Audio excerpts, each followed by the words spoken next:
कितने लोग हैं जो दरगाह पे जाते हैं, दरगाह को खुदा मानते हैं। भाई साहब ने कहा कि बहुत से लोग बीमार हो रहे। बीमारी नहीं। दो किस्म की होती है। आप एक मिनट, ये जैसे इस्लाम में हमारे भाई हैं और कितने सारे भाई हैं, कितने लोग खुदा अल्लाह पाक को मानते हैं, ये सत्य बात है, ये मैं भी मानता हूँ। हर इंसान को अमल करना चाहिए। आज इस्लाम को मैं भी मान भाई साहब आपके आखिरी सवाल का जवाब दूंगा। आप बोलते बहुत से लोग बीमार दो किस्म के होते। एक होती जिस्मानी बीमारी, एक होती रूहानी बीमारी। जिस्मानी बीमारी के वजह से कोई भी जन्म में नहीं जाएगा।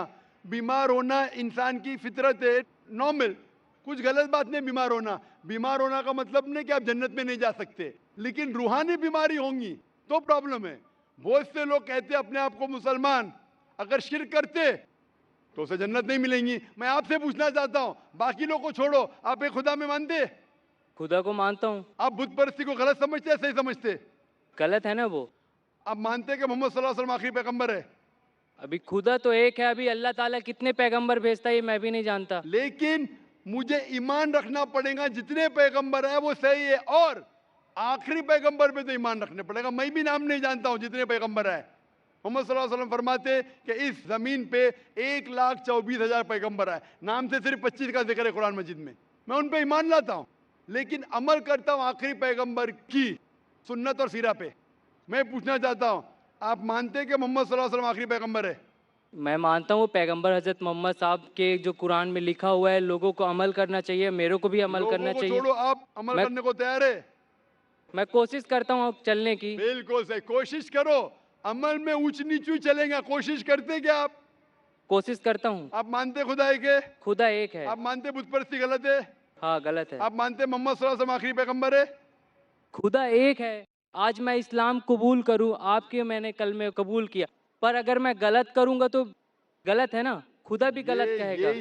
यही सवाल मुझे एक शख्स ने पहले पूछा था। अगर मैं इस्लाम कबूल करूँ, मुसलमान बनूं और कुछ गलती करूंगा तो गलती मैं नहीं, ये इंसान है। हाँ मालूम है, अबे मैं भी गलती करता हूँ।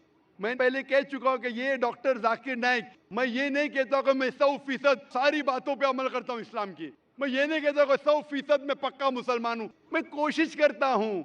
ये इंसान गलती का पुतला है, इंसान गलती करेगा ही। अल्लाह के मेहरबानी के बिना, अगर अल्लाह मेहरबान नहीं है तो कोई भी इंसान जन्नत में नहीं जा सकता, ना तुम ना मैं। आप समझ रहे? जी। गलती करे प्रॉब्लम नहीं, लेकिन सबसे अहम गलती से दूर रहो, बुत परस्ती। आप बुत परस्ती से दूर रह सकते? कोई नहीं बच सकता उससे। बुत परस्ती से बच सकते, मैं बचाऊं, आप बचना चाहेंगे? बुत परस्ती कैसे आप बचे हैं? बुत परस्ती मतलब आइडल वर्शिप, मूर्ति पूजा। मैं मूर्ति पूजा से बचा हुआ हूँ। बस, आप मूर्ति पूजा से बचना चाहेंगे? आप बचे ना मूर्ति पूजा से? खुदा, आप वादा देते जिंदगी में मूर्ति पूजा नहीं करेंगे? खुदा को मानता हूँ, अल्लाह पाक को, निराकार है, उसका कोई आकार नहीं है। मूर्ति पूजा लोग करते हैं, लोगों की आप आस्था करते? बढ़ती है, करने दो, जो करते हैं करते हैं। आप करते? मैं खुदा को मानता हूँ, दरगाह पे भी जाता हूँ, मंदिर पे भी जाता हूँ। कोई जाना कोई गलत नहीं है। गलत जगह पे जाना गलत है, सही जगह पे जाना सही है। आपको अगर अल्लाह की इबादत करना है तो जाइए मस्जिद में। मस्जिद मतलब सिजदा की जगह, जहाँ नमाज पढ़ी जाती है, उस जगह को क्या कहते हैं? मस्जिद। आप मस्जिद जाओ, वो सही जगह है।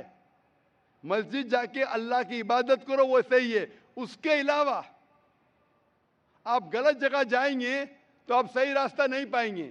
इसीलिए मैं कहता हूं, आपको सिर्फ अल्लाह की इबादत करना चाहिए, मूर्ति पूजा नहीं करना चाहिए, और अल्लाह के पैगंबर पे मानना चाहिए। अगर आप 3 चीज पे मानते कि खुदा एक है, उसके अलावा कोई माबूद नहीं है, और मूर्ति पूजा गलत है, और मानते हैं कि मोहम्मद सल्लल्लाहु अलैहि वसल्लम पैगंबर है, तो आप इस्लाम के रिलीजन में दाखिल हो सकते। अमल आस्ते आस्ते आएगा, अमल आस्ते आस्ते आएगा। जरूरी नहीं आज आपने इस्लाम कबूल किया तो 100% मुस्लिम होंगे। 100% होना मेरे बस में भी नहीं है।